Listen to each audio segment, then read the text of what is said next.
noite a todos e a todas. A gente está iniciando mais uma comunicação oral do primeiro encontro do Profimate de Pernambuco. É a última parte de comunicações orais, né? A gente tem essa e outra sala agora. E quem vai apresentar é um grupo de alunos da gente, do Profimate, da UFRPE, que são os alunos Neiviton, Jonas, José Marcos, Juvino e Paulo. Certo? Eles fizeram esse trabalho numa disciplina do Profimate, que é a avaliação educacional, é isso? E eles vão falar sobre o laboratório de matemática virtual. Vocês estão com a palavra, são 40 minutos, com 10 minutos de pergunta do público, tá certo? Tá bom, obrigado. Boa noite, pessoal, boa noite a todos. Eu sou o Neiviton, tá? Faço parte aí desse grupo de alunos que desenvolveu esse projeto. E vamos lá, tá? Só esperar aparecer aqui na tela. Nós desenvolvemos esse trabalho durante a disciplina, como a professora Bárbara acabou de falar. Me confirma aí se está transmitindo tela? Está transmitindo. Pode colocar em tela cheia. Neiviton, teu ventilador. Deixa eu desligar aqui. Pronto. Então, nessa disciplina, nós buscamos desenvolver um laboratório virtual de matemática, mas antes de a gente comentar a respeito do que foi desenvolvido, vamos tentar entender um pouco a nossa visão do que é um laboratório de matemática. Então, passa aí, por favor. Então, assim, o que é um laboratório de matemática? Trouxemos aqui 3 concepções a respeito de um laboratório de matemática, e é importante a gente enfatizar que a concepção a respeito de um laboratório de matemática, ela varia de acordo com a formação do professor, tá? Estamos falando de concepção, e aí buscamos algumas concepções de professores e vimos que elas são um pouco divergentes. Então, na primeira, trouxemos o seguinte: os professores entendem que um laboratório é um local da escola onde se devem guardar os materiais relacionados às aulas de matemática, como, por exemplo, livros, vídeos, jogos, materiais manipuláveis, instrumentos, matéria-prima para a construção de material didático. Ou seja, nessa concepção de laboratório de matemática, o professor entende que o laboratório é como se fosse um espaço de guardar os objetos matemáticos, né? Como se fosse um tipo de almoxarifado. Essa é a primeira concepção. Então, vamos tentar ver agora um pouco a segunda. Um espaço onde os professores podem realizar seus planejamentos, ministrar suas aulas de matemática, aplicar avaliações, tirar as dúvidas, realizar exposições, Olimpíadas e atividades de experimentação. Essa concepção, a segunda, já é um pouco mais próximo do que a gente entende, do que o nosso grupo entende, mas ainda está um pouco distante, porque, ao nosso ver, isso está muito próximo de uma sala de aula, né? Uma sala de aula comum, digamos assim. E também está muito presa ainda a questão do espaço. Vamos na terceira. O espaço que centraliza toda a atividade de matemática. É o lugar onde os professores encontram e produzem subsídios para aproximar a matemática da vida dos alunos, tornando-a mais compreensível. Essa terceira concepção é a que mais se aproxima dessas 3, a que mais se aproxima da concepção do nosso grupo. Mas, ainda assim, está muito presa ainda essa ideia de que um laboratório tem que ser um espaço. Está muito presa ainda a ideia do físico. Então, nosso grupo tentou propor uma concepção diferente dessas 3, e a gente vai apresentar agora. Então, para nós, um laboratório de matemática, ele é um ambiente dedicado à aproximação da matemática teórica com a matemática prática, no qual a utilização de materiais como jogos, vídeos, computadores, materiais manipuláveis, entre outros, permitirá ao professor o planejamento e a execução de uma aula com maior qualidade, tornando-a capaz de fomentar nos seus alunos a curiosidade, a criatividade e a participação nas aulas, fazendo o sujeito ativo no processo de aprendizagem. Então, temos agora uma concepção nova, né, diferente dessas que acabei de ler, e aqui o laboratório de matemática ele deixa de ser aquele espaço físico e passa a ser um ambiente. Né? Como tínhamos a ideia de criar um laboratório virtual, tínhamos que nos desprender dessa ideia do físico. Então, nessa concepção, a gente tem que o laboratório é um ambiente. Né? E para falar um pouco mais sobre as potencialidades que um laboratório de matemática pode trazer, eu vou passar a palavra para o professor Paulo. Né? Ele tem um laboratório na escola em que trabalha, inclusive tomamos como referência, uma das nossas referências desse laboratório, e aí ele vai trazer um pouco da experiência dele e um pouco da visão que ele tem dentro do ambiente em que ele vive. Então, boa noite, pessoal. Estão me ouvindo bem? Eu sou o professor Paulo Ricardo, sou professor da rede básica de ensino do estado de Pernambuco e trabalho na escola de referência em ensino médio Maria do Céu Bandeira, fica no município de Moreno, e lá nós temos um laboratório de matemática. Infelizmente, essa realidade não é a realidade de todas as escolas, né? Mas nessa escola especial tem um laboratório de matemática, que inclusive, como o Neviton disse, nós usamos como base para tudo isso, né? A base física para todo esse projeto. Daí eu quero falar um pouco da experiência de ter um laboratório de matemática na escola para auxiliar no ensino e aprendizagem da matemática. Como o David começou dizendo, você não pode ter um laboratório como um mero espaço, né? Ou um lugar de diversão apenas, e sim de forma que contribua com o aprendizado dos alunos, diretamente. Isso a gente vê mais na prática. Primeiro que o laboratório é bem atuante, pelo fato de nós termos um professor de matemática exclusivo para o laboratório. Ou seja, se eu tivesse que ministrar as aulas na sala de aula e tomar conta do laboratório, certamente não teria tempo hábil para isso, né? Então, na escola, nós temos um professor de formação de matemática no laboratório. Isso nos traz um ganho incrível. E outro passo é que o laboratório tem um trabalho constante, ou seja, semanalmente, o professor do laboratório solicita ao professor do ensino regular que seja uma fração dos alunos de cada sala para participar de atividades laboratoriais. Então, toda semana, uma fração de cada sala vai ao laboratório, isso corriqueiramente, né? Fazer atividade, participar de atividade. Sem contar que o laboratório não se resume ao espaço físico, né? Aquela sala. Nós dispomos também de jogos de salão, fazemos apresentações. Por exemplo, no dia da matemática, é comum nós nos reunirmos em algumas cidades, no centro de algumas cidades, e convidar a população para participar, para conhecer. Na prática, a gente faz jogos de salão com todo mundo, a população em geral participa, e é incrível, é incrível. São experiências incríveis.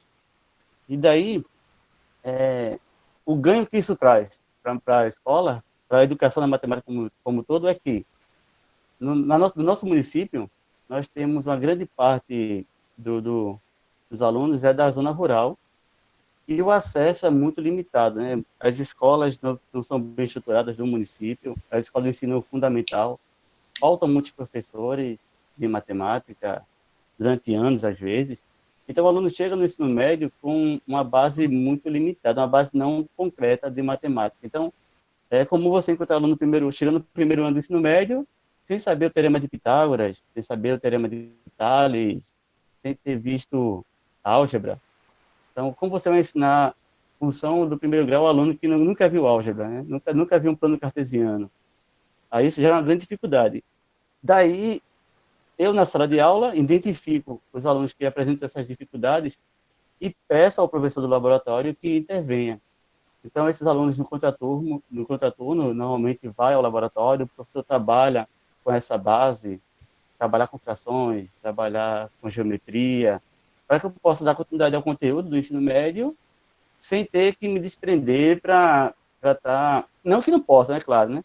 Mas sem ter que estar me desprendendo para estar dando explicações e conceitos básicos que eles deveriam saber, teoricamente. Né? Então, o laboratório intervém nesse sentido. E daí as coisas fluem com mais naturalidade, né? Então, daí a importância de ter um laboratório de matemática na escola. Pronto, vou voltar a palavra ao professor Neiviton. Ótimo. Então, dito isso, já conseguimos aí entender as potencialidades que um laboratório de matemática ele consegue oferecer, mas não vamos também cometer a ingenuidade de dizer que um laboratório de matemática ele são as mil maravilhas e que é um espaço totalmente ilimitado, né? Então, vamos tentar aqui apresentar algumas possíveis limitações para um laboratório de matemática. A primeira é que a construção e a manutenção pode ser de alto custo financeiro para a escola. Quem já pesquisou, já procurou por algum material pedagógico voltado para a matemática, já viu que o custo desses materiais são um pouco altos, né? E aí você montar um laboratório requer um investimento financeiro um pouco alto também. E a manutenção de estar atualizando esses materiais e tal pode se tornar algo de alto custo. Por outro lado, essa justificativa, essa limitação não pode se estender muito, porque a gente tem a opção de, como entusiastas de um laboratório de matemática, propor que nós, junto com os alunos, criemos os próprios materiais pedagógicos. Ou seja, se eu tenho a ideia de um jogo, e esse jogo ele é caro para a escola investir, eu falo principalmente para quem trabalha em escola pública, a gente sabe essa dificuldade que a gente tem de conseguir recursos para comprar. Se esse jogo é caro, a gente pode juntar, né, propor para os nossos alunos, o jogo é esse, vamos tentar montar esse jogo. Então, os alunos passariam a ser mais ativos ainda no processo de construção do conhecimento, porque eles não só pegariam o jogo pronto e verificariam os resultados e pegariam a parte mais pedagógica, como eles criariam o jogo que vai ser utilizado. Eu acho que isso pode aguçar ainda mais a criatividade, né, e o envolvimento dos estudantes no processo de ensino-aprendizagem. Uma outra limitação é que nem todos os conteúdos do programa de matemática podem ser ensinados através de um laboratório. A gente precisa ter a consciência disso, que não é porque, como na escola o professor Paulo tem um laboratório, que toda aula ele vai pegar o aluno e vai levar lá para o laboratório para trabalhar com o laboratório. É preciso ter um planejamento, né? É preciso saber se o laboratório oferece os recursos, os materiais que vão ajudar a ele conseguir aquele objetivo, desenvolver com os estudantes as habilidades que ele almeja. Um terceiro ponto um laboratório, ele possibilita o uso pelo uso. Colocamos assim, uso pelo uso, que é o que o professor Paulo citou quando estava falando da experiência dele. É preciso ter bem definido no planejamento de um professor o fim pedagógico de ele levar um laboratório. Ele vai utilizar um laboratório de matemática e ele tem que ter um fim pedagógico muito bem definido. Porque, como o ambiente ele trata com muitos jogos, curiosidades, alguns desafios, a gente fica liberando o uso pelo uso. A gente está beirando ali um aluno jogar um jogo somente por jogar, né? Um professor pode ficar até entusiasmado, o aluno está motivado, está participando, mas se ele não definiu bem o fim pedagógico dele, pode ser que ele se perca nessa abordagem com o laboratório, e aí o aluno jogue o jogo e saia da aula com o laboratório com a mesma bagagem conceitual que entrou. Ou seja, ele entrou, utilizou, jogou, brincou, foi para lá e tal, mas aí não teve nenhuma aquisição conceitual, né? A aula foi bem motivadora, os alunos se interessaram, mas não teve um fim pedagógico. Ele usou somente por usar e não rolou o processo de ensino-aprendizagem. Então, essas são algumas das limitações que a gente trouxe. Passa, por favor. E aí, dentro também dessas limitações, a gente agora vai tentar trazer a ideia principal do nosso projeto, né? E,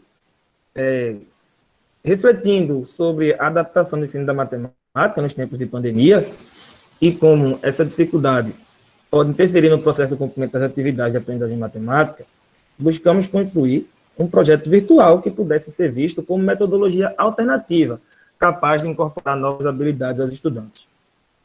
diante dessa pandemia, em meados de março, a gente foi pego e suspendeu, né? Foram suspensas as aulas presenciais e a gente teve que se reinventar, né? Foi um desafio também para grande parte dos professores, que era passar a trabalhar agora remotamente. E aí as perguntas surgiram: como eu vou conseguir motivar um aluno a estudar remotamente? Como eu vou conseguir prender a atenção dele diante de uma tela de computador? E no laboratório de matemática física, a gente já tem um resultado, né? As experiências que o professor Paulo trouxe, de que realmente é válido. Agora, o desafio da gente foi: vamos tentar pegar o que a gente tem de físico, de espaço físico, e vamos tentar levar isso para um ambiente virtual, para que esse ambiente ele possa ser visto como alternativas para outros professores que queiram trabalhar com esse tipo de abordagem e talvez não tenham esse material em sala, e também para dar novas ideias para quem tenta ir por esse caminho. Então, nossos objetivos, como foi dito agora, é contribuir para o ensino da matemática, que é com a proposta de um laboratório virtual, e consiste na criação de uma plataforma online, com o objetivo de minimizar os efeitos danosos provocados em tempos de pandemia. Como eu falei, nós criamos um blog online, né, que é o Laboratório de Matemática Virtual, e esse blog nós fomos alimentando com alguns resultados, algumas demonstrações, alguns desafios. Nossos objetivos específicos, eles foram identificar as dificuldades apresentadas com relação ao acesso remoto para compreender os conceitos elementares na matemática, propor sequências de atividades didáticas exploradas de maneira virtual, através de materiais manipuláveis, e avaliar as contribuições das atividades, né, com questões pessoais e representações de estudantes, para um trabalho desse tipo, para ver se foi satisfatório. Então, passa aí, Jonas. Pronto. Aqui está a nossa metodologia do projeto. Tentamos usar uma abordagem qualitativa e sistematizada em 3 momentos. No primeiro momento, foi a criação dessa página na internet, para a gente fazer a primeira interação com os estudantes, né? E aí, nessas interações, nós perguntamos coisas do tipo: você sabe o que é um laboratório de matemática? Você sabe para que serve um laboratório de matemática? Então, enviamos isso aí via Google Forms, e as respostas que a gente recebeu não foram tão, digamos que tão legais, não foram satisfatórias. Aí a gente propôs um segundo momento, que foi a intervenção didática.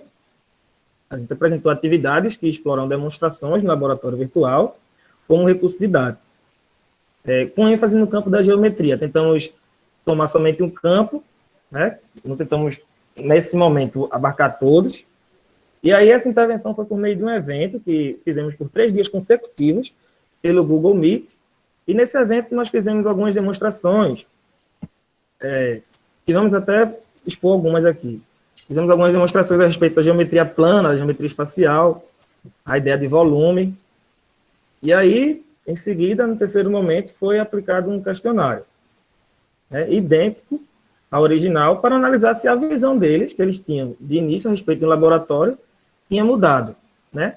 Se agora a ideia deles já se mostrava um pouco mais satisfatória, visto que eles já tinham tido uma noção, por meio desse evento, de como funcionava um laboratório de matemática. E aí, as respostas que eles enviaram lá no Google Forms foi bastante satisfatória. A gente viu que deu para a gente ampliar esse conceito de laboratório de matemática, e foi interessante porque muitos de nós, professores de matemática, sabem que existe um laboratório e têm a ideia do que é um. Mas, quando eu comecei a conversar isso na escola em que trabalho, a gestora ficou olhando para a minha cara e pensou: e existe isso? E ela disse: eu pensei que só existia laboratório de biologia e de química.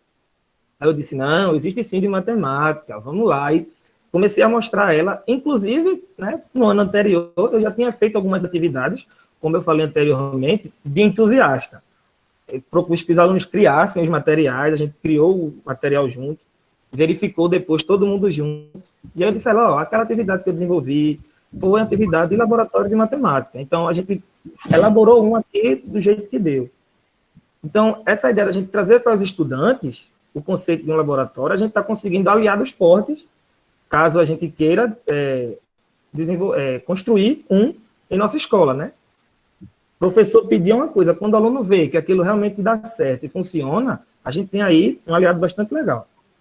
No terceiro momento, ou terceiro não, desculpa, no quarto momento, a criação de conteúdos, tais como problema prático, desafios, demonstrações. E esse quarto momento não se acabou e a gente espera que não acabe, tá? A gente está nesse momento ainda do nosso projeto, que é a alimentação constante dessa página que criamos para manter o blog sempre atualizado com temas atuais. Sempre que houver uma curiosidade, alguma demonstração, um vídeo legal, a gente desenvolve e coloca lá, para que isso possa ser visto como uma alternativa mesmo para outros professores que queiram utilizar, né? Ideias de demonstração, o professor pode pegar a ideia lá e fazer em sala com seus alunos, ou apenas apresentar o vídeo. Esse quarto momento é um momento que a gente pretende continuar ainda. Passa aí, Jonas, por favor. Pronto. Como eu falei, no evento em que desenvolvemos com os alunos pelo Meet, fizemos algumas demonstrações, resolvemos junto com os alunos, utilizando o laboratório, alguns problemas, e aí vamos colocar aqui alguns vídeos a respeito de algumas das demonstrações que foram feitas lá. Tá? Pode reproduzir, esse é o princípio de Cavalieri, né? Que a gente considera. Inclusive, a gente vai transmitir o vídeo diretamente do nosso blog, né? Que já para fazer uma divulgação também interessante. Exatamente. Aí. Me dá retorno aí que eu tô sem, viu? Já tá na tela? Tá chegando. Os vídeos foram postados no blog e aí a gente está reproduzindo diretamente do blog. Então, pode dar o play aí. Seu vídeo foi feito pelo professor José Marcos. Pronto, vou dar o play, hein? Pode lá. Olá, pessoal, tudo bem? Então, a gente vai continuar aqui com os vídeos, nesse caso sobre o cálculo de volumes, e a gente vai hoje apresentar para vocês o princípio de Cavalieri. Então, vamos lá. A gente tem aqui um paralelepípedo formado por placas bem finas, tá? E a gente observa que ao lado aqui a gente tem uma outra figura de mesma altura, onde a área dessa figura aqui, dessa base, é igual à área dessa aqui. Ok? Então, veja só. Se a gente tem aqui, por exemplo, eu não sei, 10, 20 placas de mesma área, e aqui também a gente tem o mesmo número de placas de mesma área, isso quer dizer que a gente tem o mesmo volume. Ou seja, é esse o princípio de Cavalieri. Então, eu posso movimentar isso aqui como eu quiser. Então, por exemplo, se eu fizer isso aqui, o volume dessas placas aqui é exatamente o mesmo volume que eu tenho aqui. Ok? Então, para a gente provar isso, a gente vai pegar aqui, eu vou chamar o professor Paulo para me ajudar, e a gente vai ter esse sólido aqui, que é um paralelepípedo, aqui também um paralelepípedo oblíquo, né? A gente pode observar que eles têm a mesma área de base, e por ser um paralelepípedo, se eu seccionar aqui, as áreas sempre vão ser as mesmas, tá certo? E a gente vai mostrar, esse paralelepípedo aqui já está cheio de água, a gente vai transferir a água desse paralelepípedo para esse, e mostrar que só o fato de eu ter inclinado esse aqui, ou seja, passei de um paralelepípedo reto para um paralelepípedo oblíquo, não mudou o volume. Por quê? Porque eles têm mesma área e mesma altura, tá? Vamos lá, Paulo.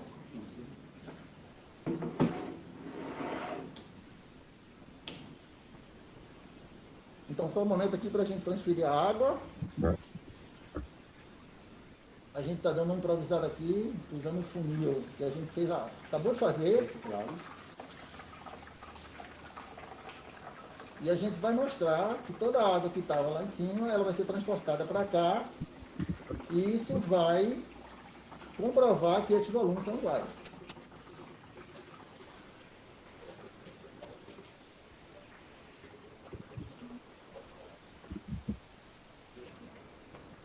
Então, já estamos terminando.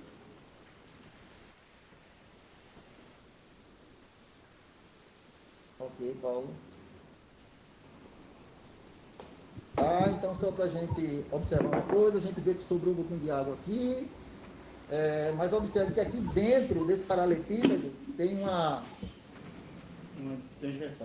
transversal aqui, né? Então ela ocupa um pouquinho de volume, mas assim, fica mostrado que toda a água que estava nesse paralelepípedo veio para cá, então os volumes são iguais, e isso comprova, não comprova, mas isso aqui justifica o princípio de Cavalieri. E agora veja que coisa interessante. De acordo com o princípio de Cavalieri, veja que agora eu tenho um outro sólido com uma base agora hexagonal. Mas pelo princípio de Cavalieri, se essa base aqui, ela for exatamente igual, se essa base aqui, ela for exatamente igual a essa, e essas alturas forem iguais, então eu tenho o mesmo volume. Então veja a riqueza do princípio de Cavalieri. Eu posso fazer isso para qualquer coisa, para qualquer sólido. Se eu tiver um cilindro, a gente tem um cilindro aqui? Sim, temos sim. Rapidinho, e aqui eu tenho um cilindro oblíquo. Então observa, se essa área aqui, ela for igual a essa área aqui, e essas alturas forem as mesmas, então eu vou ter exatamente o mesmo volume. Ok? Então é isso aí. Valeu, boa tarde, até a próxima.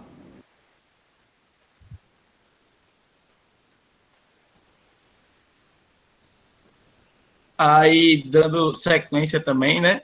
A gente vai mostrar aqui agora o vídeo agora sobre área de quadriláteros, que a gente usou no evento que Neivton citou na nossa metodologia. Tá tudo ok aí? Confere aí o som. Olá, pessoal, tudo bem? Tá ok. Vamos aprender um pouco sobre o conceito de área. Primeiramente, para calcularmos uma área de uma figura plana qualquer, nós temos que definir uma unidade. Por exemplo, se você for calcular a área de quantas cerâmicas são necessárias para forrar um piso, sua unidade seria uma pedrinha de cerâmica. Então, essa seria a nossa unidade. No nosso caso, vamos usar este quadradinho aqui como unidade. Tudo bem? Aqui eu tenho duas figuras planas. Eu tenho um retângulo e um paralelogramo, ambos cortados de forma que tenha a mesma base e a mesma altura. Tudo bem? Então, para calcular a área desse retângulo, note que, usando minha unidade, eu consigo preencher toda essa superfície com minhas unidades.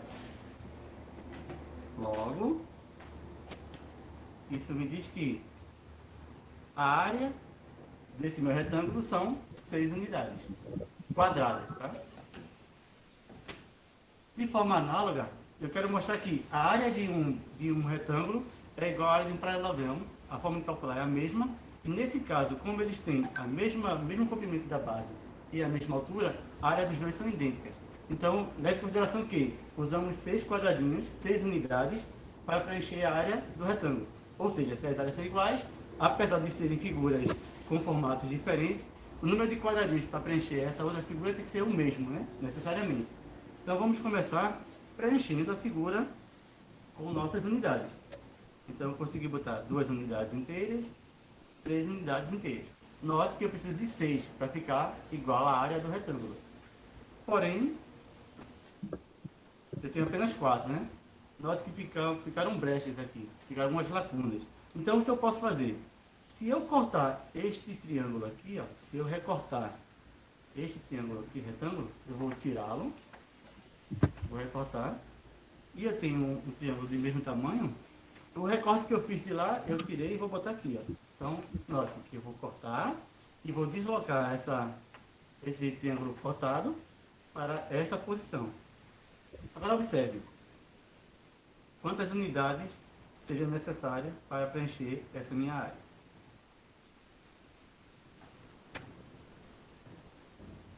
Então, exatamente 6, né? Ou seja, a área desse paralelogramo, se eu voltar para a sua posição original, é igual à área do retângulo de mesma base e mesma altura, como queríamos demonstrar. Então, o nosso intuito agora, né, com a apresentação desses vídeos, é mostrar o quão proveitoso pode vir a ser um laboratório. Então, está aqui o nosso blog.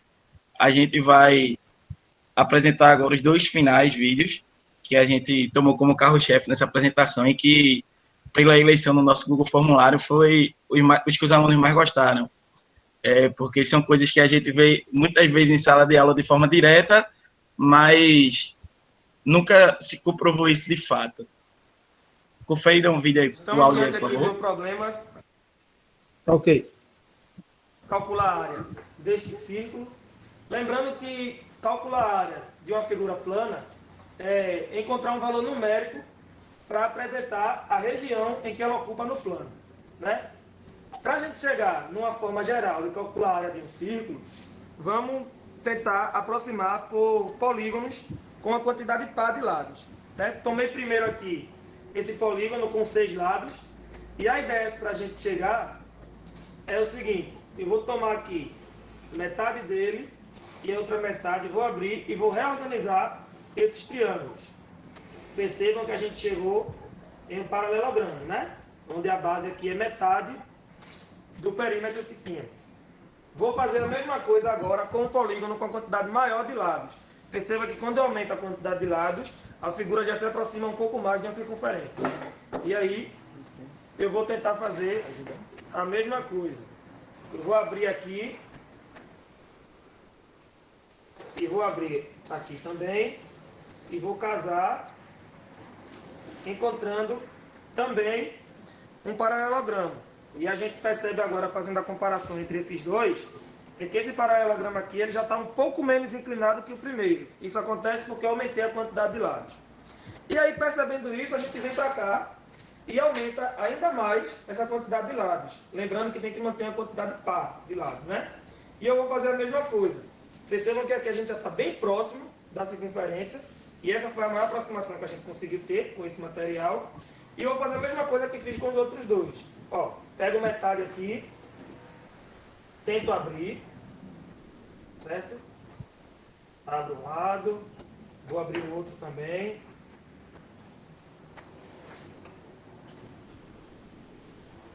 Aberto. E agora eu vou tentar... Opa! Não deu certo. Vamos casar. Reorganizando aqui essa forma.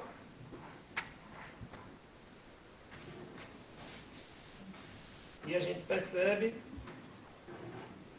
que chegamos bem próximo de um retângulo, certo?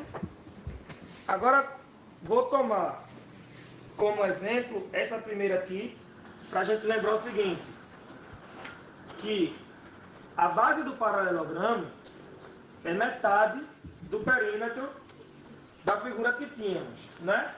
Então vem para cá.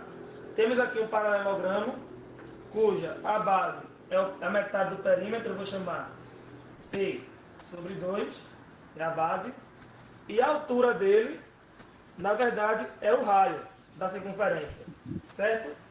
Então isso daqui é a nossa base e o raio é a altura. Como isso aqui chegou bem próximo de um retângulo, eu vou calcular utilizando a fórmula da área de um retângulo, né? Lembrando aí, a área de um retângulo é base vezes altura. A base dele é P sobre 2.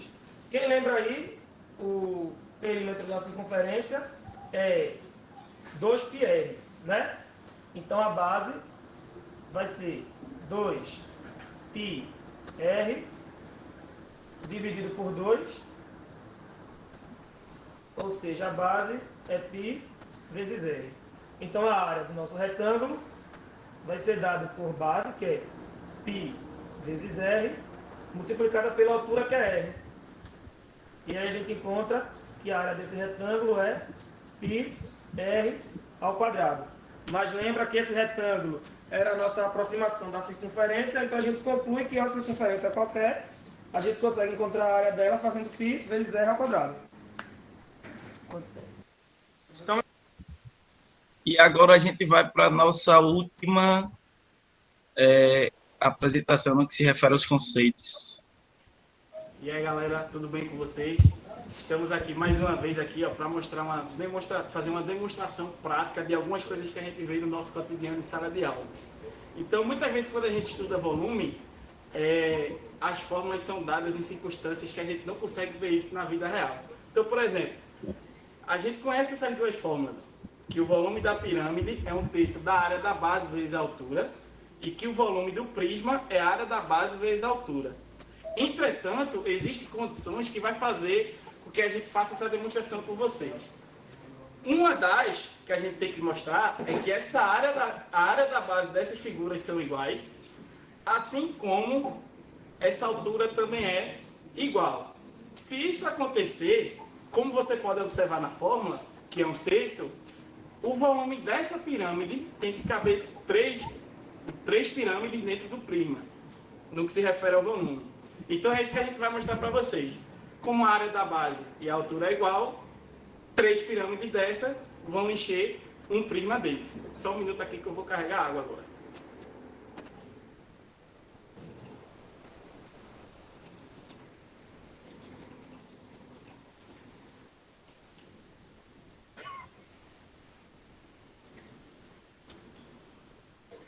Pronto, pirâmide cheia. Vamos botar aqui agora. Percebam que aqui é educação raiz, ó, o funil totalmente improvisado. Reciclagem, né? Não esqueça aí, pessoal, recicla, isso é muito importante. Deixa mais um pouquinho. Foi.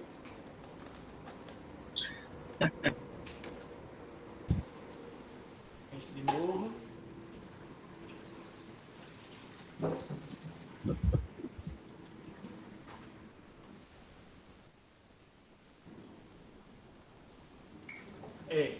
Tomei um banho, mas acontece erro de gravação. Vamos lá.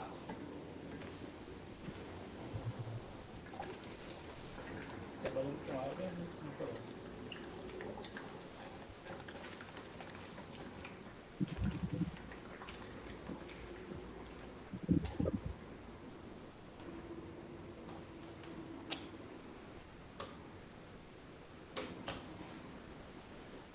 Duas pirâmides. Vamos para a terceira.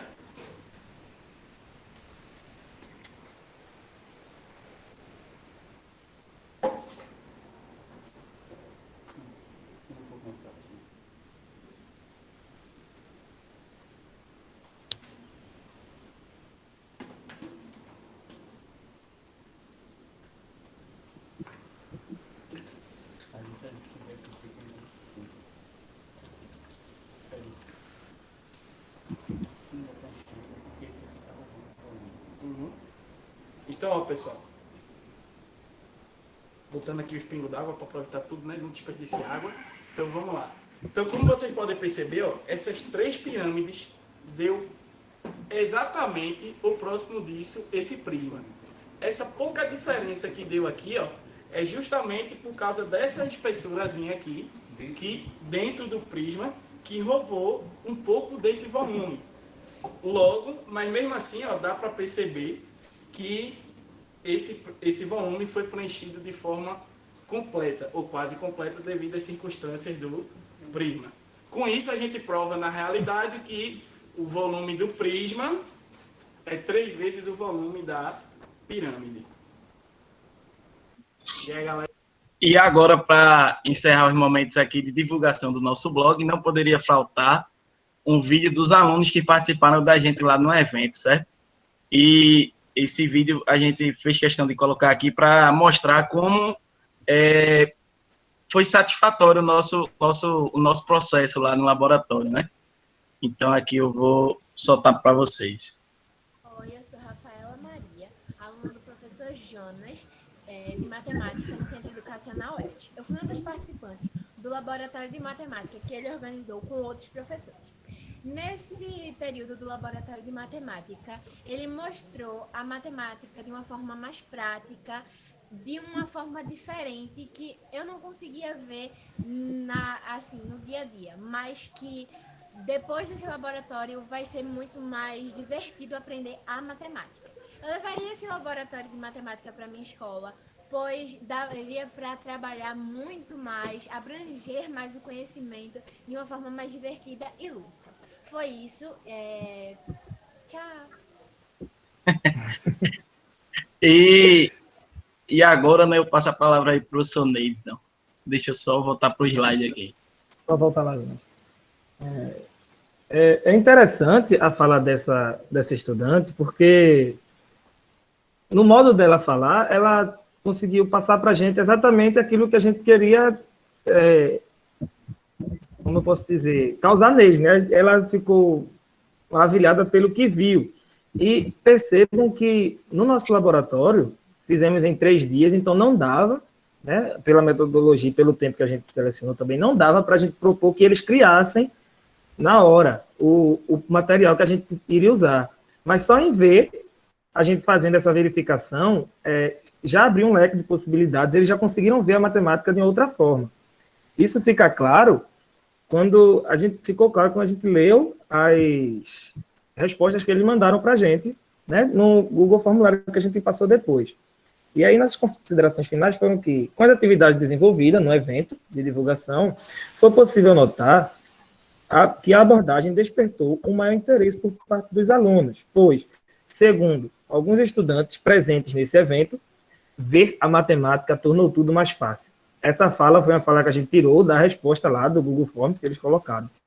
Ou seja, a aquisição dos conceitos tornou-se mais acessível, a partir do momento que eles viram os resultados sendo verificados, né?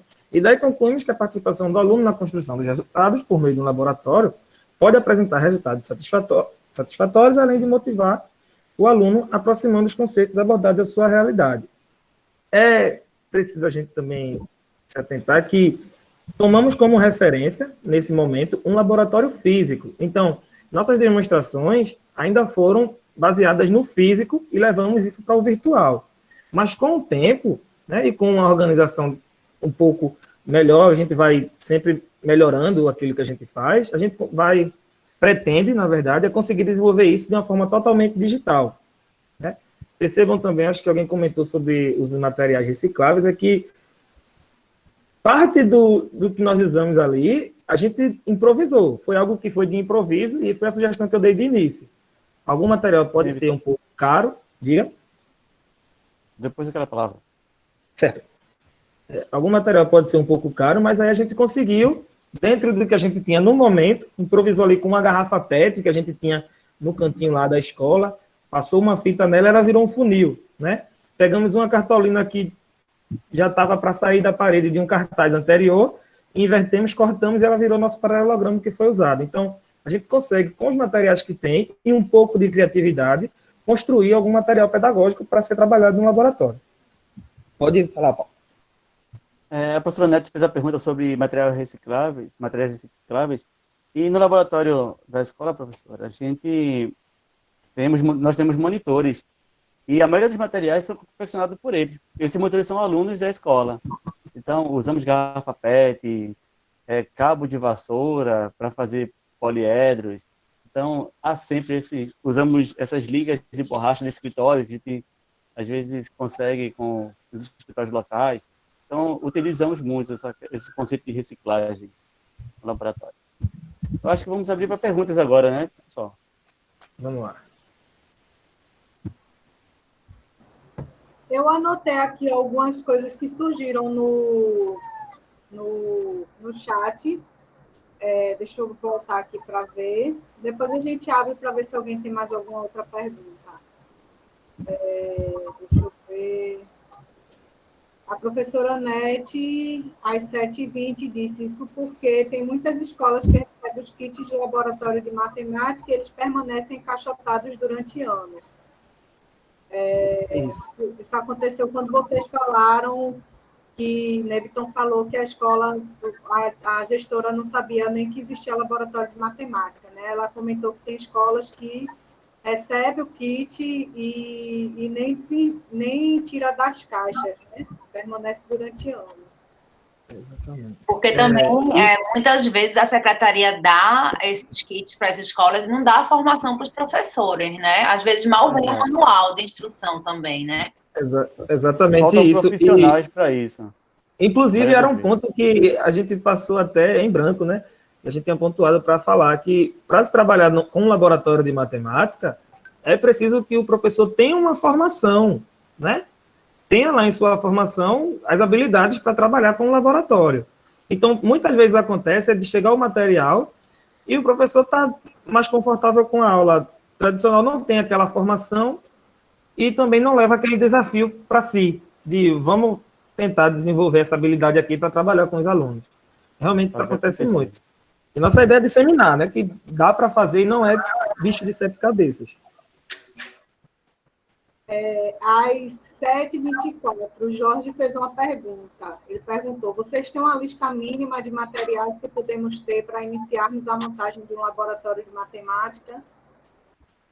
Jorge, eu acho que não necessariamente o número mínimo, porque as atividades vão surgindo, vamos confeccionando de acordo com as necessidades. Por exemplo, o Neivido confeccionou com alguns alunos na escola dele, em outra situação, material com cubos, feito com papéis, porque durante a aula surgiu essa necessidade.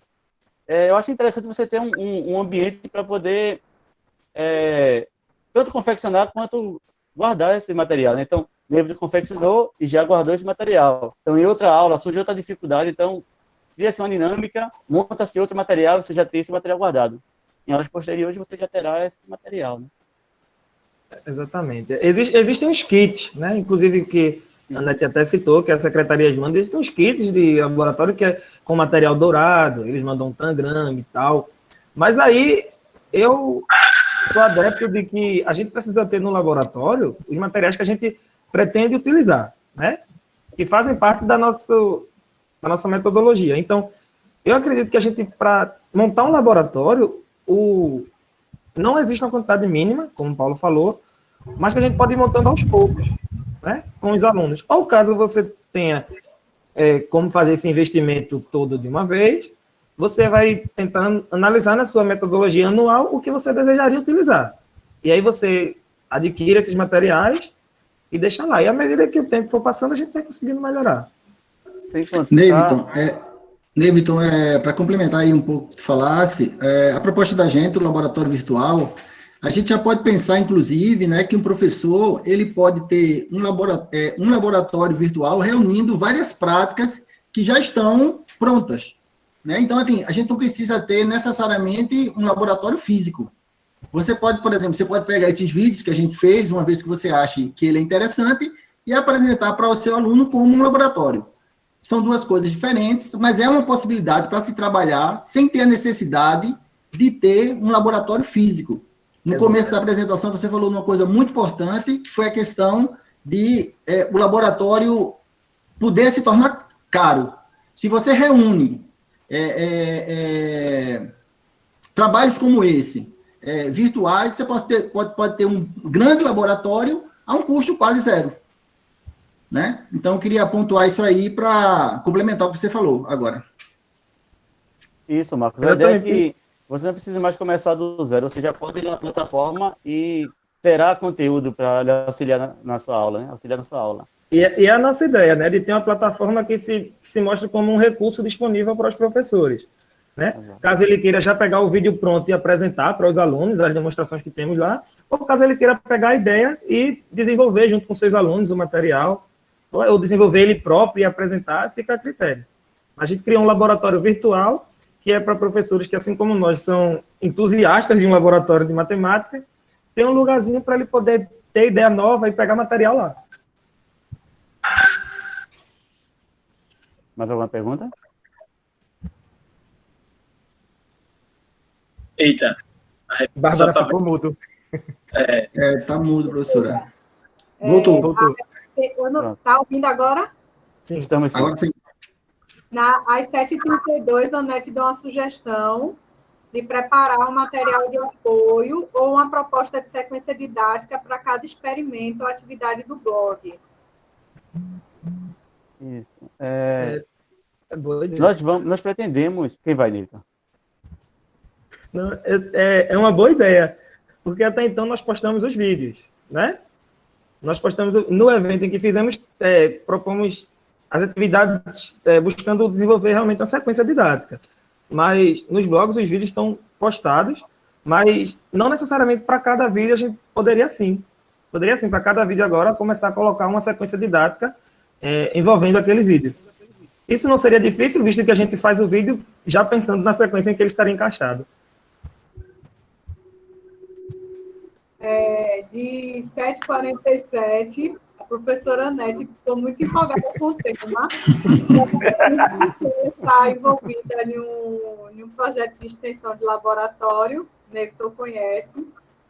Mas ela comentou que há um tempo atrás tinha uns kits enviados pela secretaria que pareciam um Playmobil.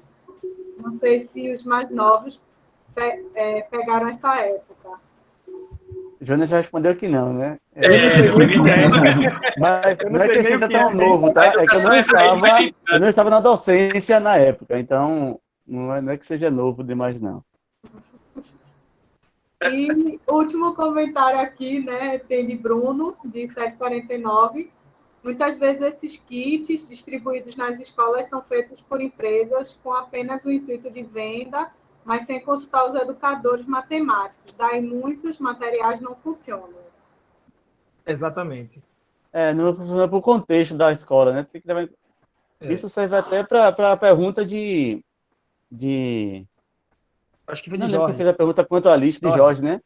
Essa questão de ter uma lista, um cronograma, os materiais que se você vai adquirir, é bom que você deixe sincronizado com o seu plano de aula, né?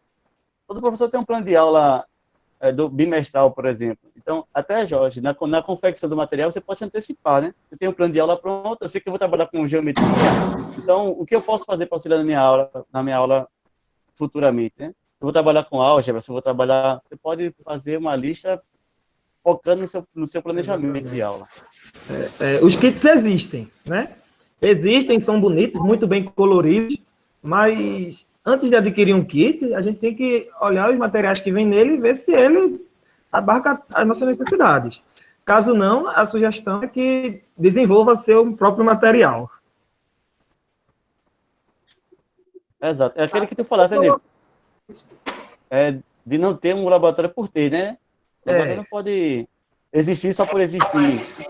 Tem que ter um fim prático, né? Pedagógico. E também, né, a reciclagem só dá conta até um certo ponto, né? Depois de um ponto, a gente precisa de materiais que nos dêem melhor sustentabilidade. Exatamente. Esse material aí que nós usamos foram confeccionados antes do projeto. Aquele que Neviton usou, por exemplo, das aproximações de polígono da circunferência, a gente pediu para confeccionar. Teve a ideia, levou um marceneiro e ele cortou, nós pintamos. Confeccionado à mão. Inclusive, a gente só tem muita água, né? Inclusive, as ideias surgem. Na demonstração, acho que foi Paulo, que fez o paralelogramo, foi feito com uma cartolina que a gente tirou lá da parede de um cartaz antigo e fez no momento. E aí, depois, como a gente já tinha a ideia com a cartolina e viu que ela, por ser não tão rígida, apresentou ali uma certa dificuldade no manuseio, a gente já conseguiu desenvolver de madeira, e aí para um próximo evento, um próximo vídeo que faremos, podemos já fazer com um material um pouco melhor. E madeira que não foi comprada também, né?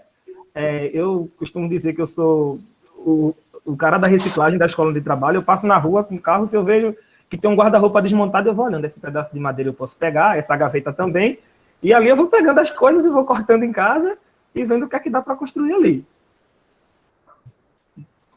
Eu prometi não falar mais no chat, mas eu posso falar no microfone? Deve. Ei, minha gente, também, porque já faz mais de 15 anos que eu trabalho com laboratório, então fica muito tentador, sabe, ver essas coisas e não falar. Mas assim, Neviton, se vocês puderem reforçar nos vídeos que a ideia seria motivar as pessoas a também utilizarem os materiais sustentáveis, entendeu? Então, isso que você falou, é importante que ele esteja registrado, que se você usou uma cartolina que foi o verso de um cartaz, que você mostre que era o verso de um cartaz, entendeu? Para isso, motivar as pessoas a pensarem de maneira sustentável também. Claro que eu concordo com o Jonas que tem uma hora que a gente chega num limite que não dá, né? Aí a gente precisa realmente comprar alguma coisa. Mas sempre que possível, se vocês estão usando, que reforcem isso, certo? Ok, boa sugestão. Obrigado. Vamos acatar. Gente, eu vou abrir aí, se alguém quiser fazer alguma pergunta a mais, pode abrir o microfone e perguntar diretamente.